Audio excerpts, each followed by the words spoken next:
Everyone, আসসালামু আলাইকুম। Hope you all are doing well. চলে আসলাম নতুন আরেকটি ভিডিও নিয়ে। তো ঢাকার ফুড ব্লগ নিয়ে চলে আসলাম।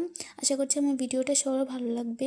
সো ফার্স্টেই দেখতে পাচ্ছেন এটা রেস্টুরেন্ট। আমরা যেদিন ঢাকা গিয়েছিলাম, বোটের পরের দিন 13 তারিখ ঢাকায় যেতে যেতে দুপুর হয়ে যায়। দেন খাওয়া দাওয়ার পরে আমরা মামার বাসায় রেস্ট নিচ্ছিলাম। দেন সন্ধ্যা হওয়ার পর মামা ভাবলো সবাইকে ট্রিট দিবে। তো আমরা সবাই একসাথে বের হয়ে গেলাম। রেস্টুরেন্টটার নাম হচ্ছে ঢাকা মতিঝিল খলিল রেস্টুরেন্ট। আশা করছি সবাই চিনে থাকবেন যারা ঢাকায় আছেন আর কি। তো আমরা অর্ডার করেছিলাম নান রুটি ঢাকা, তারপর হচ্ছে স্পেশাল পরোটা, গরুর রেজালা, তারপর হচ্ছে খাসির লেগ পিস। তো খাবারগুলো অনেক বেশি মজা ছিল, বিশেষ করে স্পেশাল পরোটা অনেক বেশি টেস্টি ছিল। তো আমি সব কিছুরই একটু একটু করে ক্লিপ নেওয়ার ট্রাই করেছি যাতে আপনাদের সাথে শেয়ার করতে পারি। জায়গাটা অনেক বেশি পরিষ্কার পরিচ্ছন্ন ছিল, রেস্টুরেন্টটা খুবই ভালো ছিল, খাবার দাবার অনেক বেশি মজা ছিল। তো আমি বাইরের ভিউটা আপনাদের সাথে শেয়ার করছি যাতে আপনারা চিনতে পারেন। তো একবার হলেও যাবেন, ভালো লাগবে। আমার কাছে খুব ভালো লেগেছে, তাই আপনাদের সাথে ফুল ভিডিওটাই শেয়ার করছি।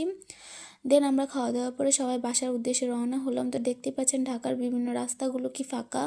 তখন কিন্তু বেশি রাতও ছিল না, অনেক বেশি রাত হওয়ার কারণেও হয়তো বা এরকম, কিন্তু বোটের পরের দিন অনেক বেশি ফাঁকা হয়েছে। দেন আমরা বাসায় চলে আসলাম। সবাই একসাথে অনেক বেশি মজা করেছি। আসার সময় মামা ফালুদা নিয়ে এসেছে সবার জন্য। ফালুদাটা অনেক বেশি মজা ছিল। তো এই ছিল ছোট্ট একটা ভিডিও। আশা করছি সবার ভালো লেগেছে। দেখার জন্য সবাইকে অসংখ্য ধন্যবাদ। তো আজকে বিদায় নিচ্ছি।